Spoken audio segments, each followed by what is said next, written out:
Kung napanood nyo yung video ito, sinabi ko na bibili ako muli ng ganitong klase na shower heater kasi aabot ito ng 4 na taon at saka mura na lang ito. So without further ado, ito na.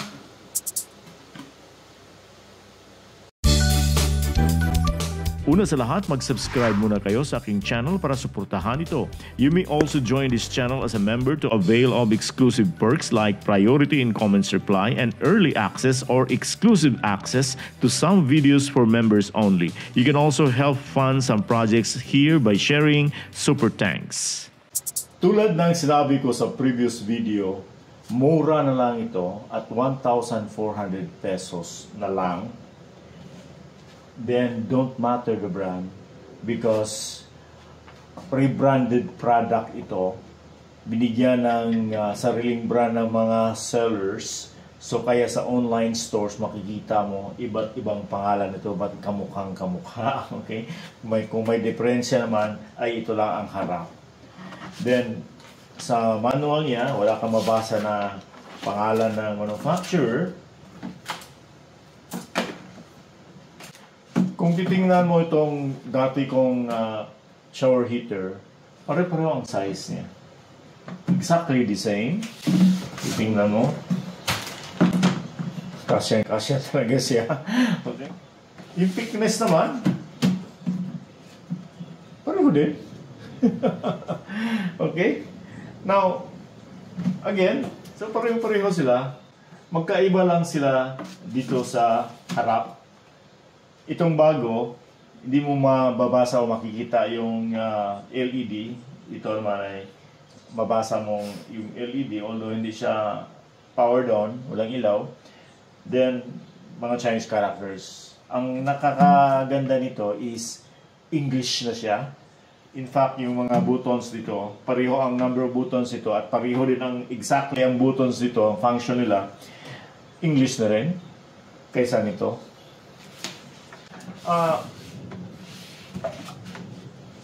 Ang specs nito ay parehong-pareho. Both are 6,500 watts. Malaki, but hindi ibig sabihin na pag gumamit ka nito, 6,500 watts agad ang konsumo nito. It depends upon the level of heat. Okay?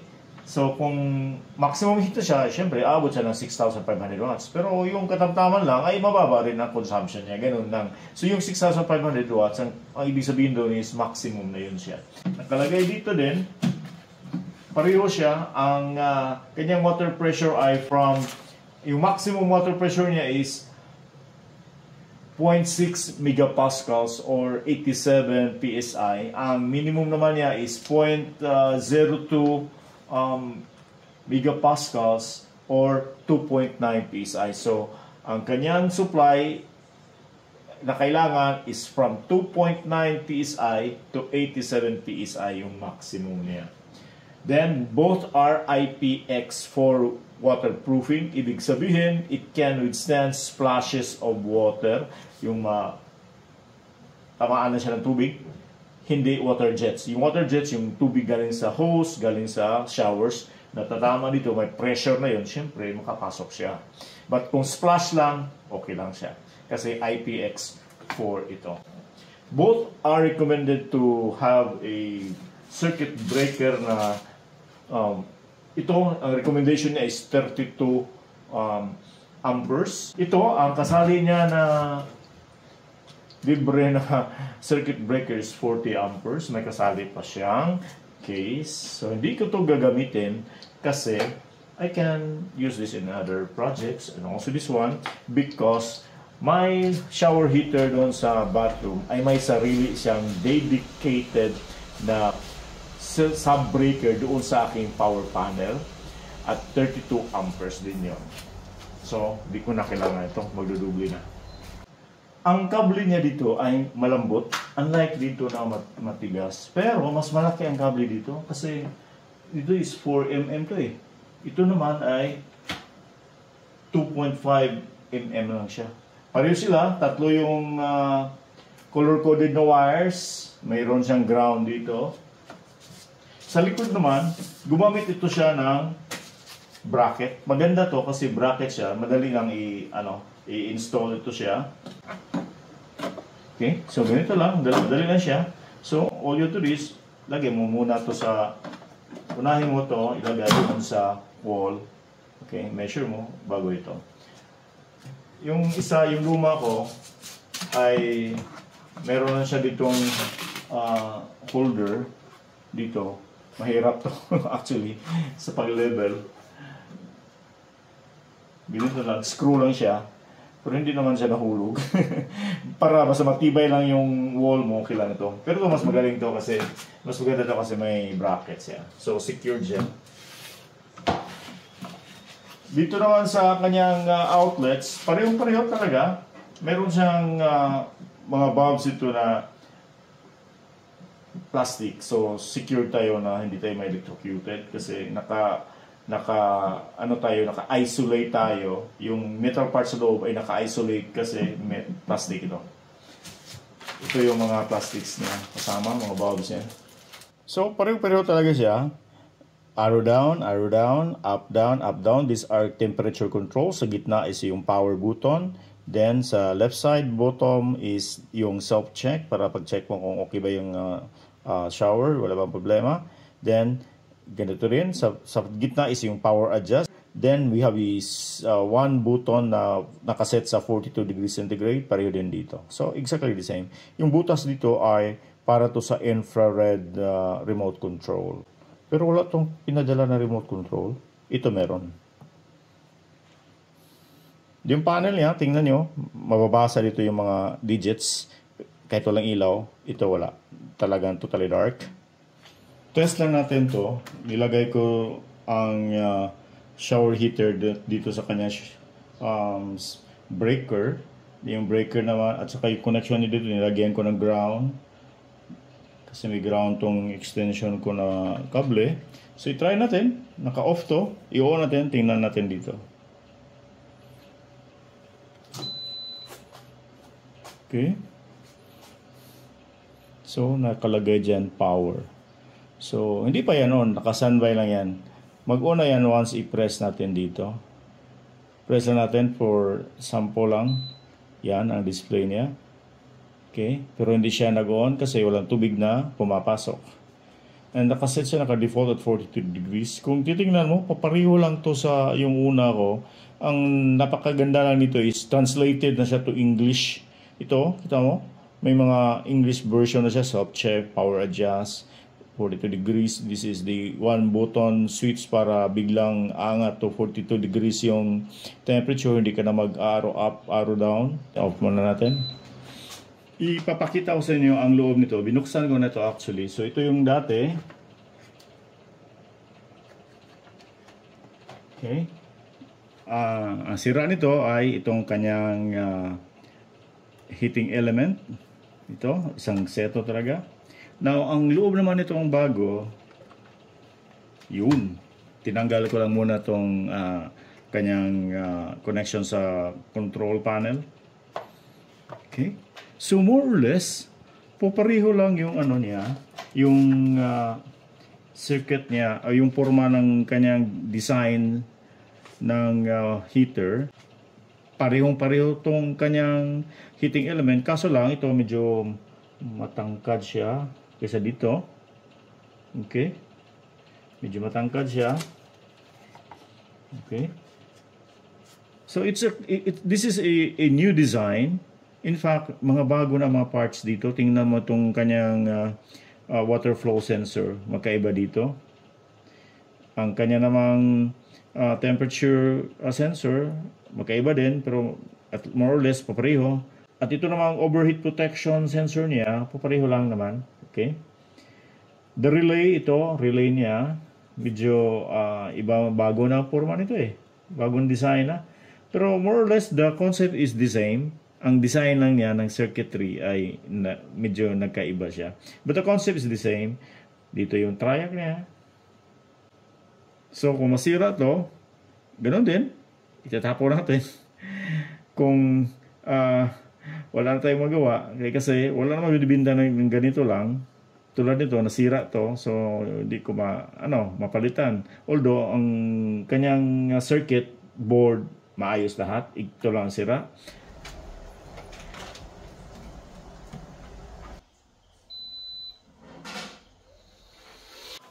Wala akong binago sa setup ko dito. As I've said, hindi ako gumamit ng breaker na dala nitong shower heater because direkta tong kinoconnect doon sa junction box. Yung makita nyo sa itaas dito, yan ang yung junction box. So yung shower heater wala siyang plug kasi ganitong klase na device na talagang iinit siya, yung plug ay kailangan matibay. So yung connection ng aking shower heater ay again direkta sa junction box. Then junction box is connected diretso yan sa power panel, yung orange na PVC corrugated pipe nandyan sa loob ang wire. Then nilagyan ko na rin ng socket yung junction box para makasaksak ako sa adapter ng pump. So yun lang ang load niya. Wala na iba. Dedicated yung sub-breaker na doon sa panel. Now, ang setup nito, again, kung nakita niyo yung mga previous videos ko about the old shower heater ko, pare-pareho lang to. So, nangyari ito siya.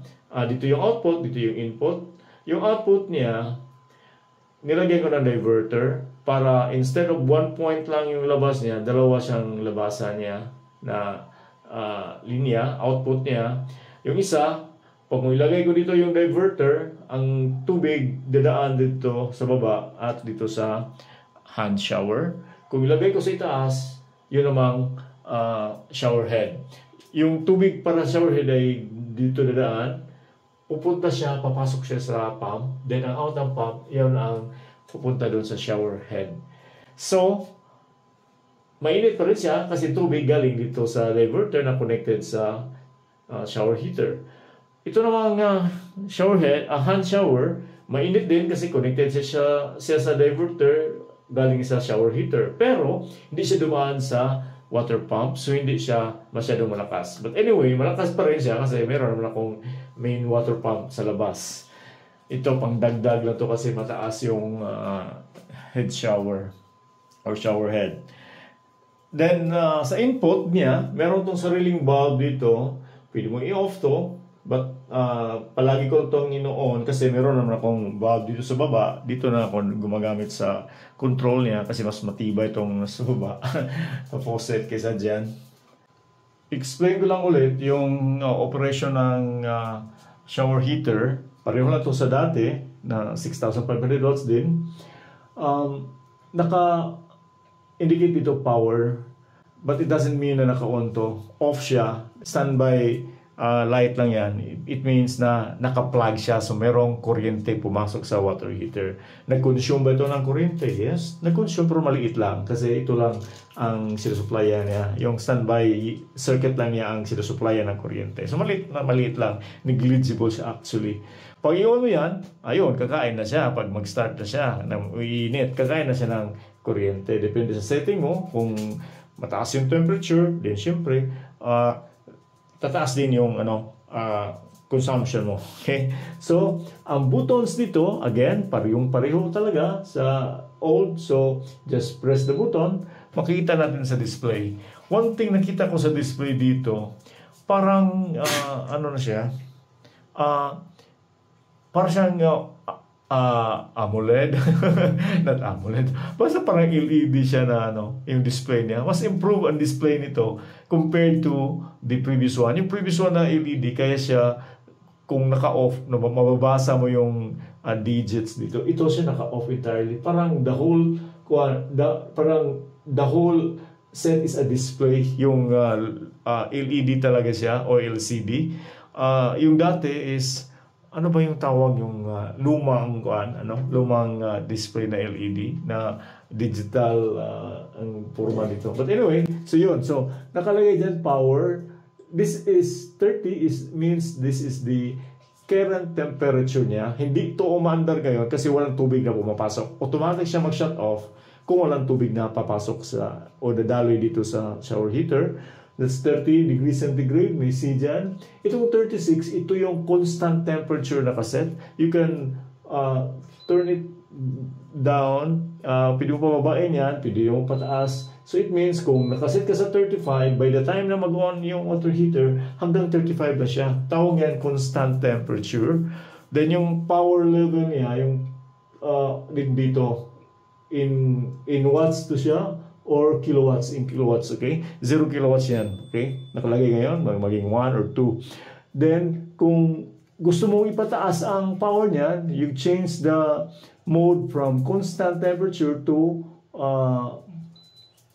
adjustable na power level. We can go up, okay, hanggang 8 lang, or you can go down hanggang 1, okay? Pero mainit yan eh. Ito lang ka sa constant.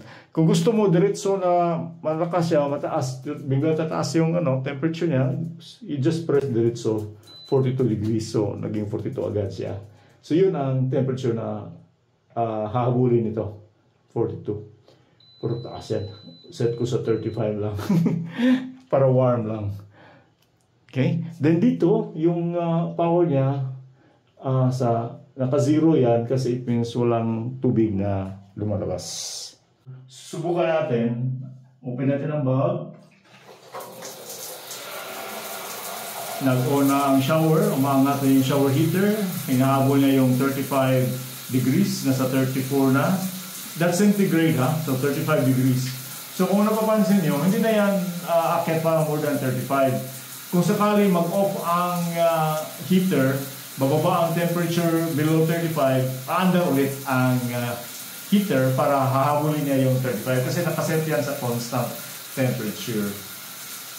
Okay, tingnan mo yung shower head ko.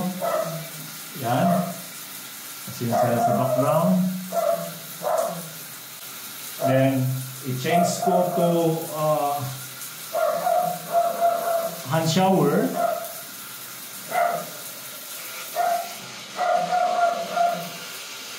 Umandar na yung hand shower ko, pero napansin nyo, narinig nyo, napatay yung aking water pump because hindi siya nakakonect doon. Okay? Once i-change ko ang diverter to shower head, andar ulit yung pump. Okay? At patay naman yung aking hand shower. So, ganun lang ka-simple ang operation nito. So, kung gusto mo 42 degrees, press that. Automatic siya, akyat sa 42 degrees. Okay, so 40, mainit na yan, 42 degrees. Then, baba ulit. 35. Up. Okay, so 37 siya ngayon. So, habulin niya yan 35, down to 35 siya ulit. Yung gear naman, yan, nakita niyo sa gilid, right side niya, nakalagay dyan 3. That's 3 kilowatts. Ganoon ka-powerful siya, ganoon siya kataas ang kanyang power. So, malakas ang consumption niyan. If I go back to constant temperature, nakita nyo, nasa 2 kilowatts lang siya. Then, bababa pa yan. Down to 1. Kung ma-stabilize na yung temperature, bababa yan sa 1. Okay? Yung output niya ng tubig, nakalagay lang dyan, 5 liters ang out. So, hindi niya, wala siyang, unlike the previous one, the old shower heater ko, na merong gauge siya for the input and output. Ito, output lang, oh, nakalagay, 5 liters. Pag tumatanda ka na, hindi ka na masyadong tolerant sa lamig na tubig. Gusto mo na mainit na tubig. Kaya nga ako, nang masira yung old shower heater ko, bumili agad ako ng bago kasi alam ko na hindi ko kakayanin yung lamig ng tubig, lalo na pag gabi at lalo na ngayong panahon ito na wet season na, so palaging umulan, malamig sa araw at gabi, at malamig rin yung tubig. So, if you have some questions, just put in the comments section. Maraming salamat.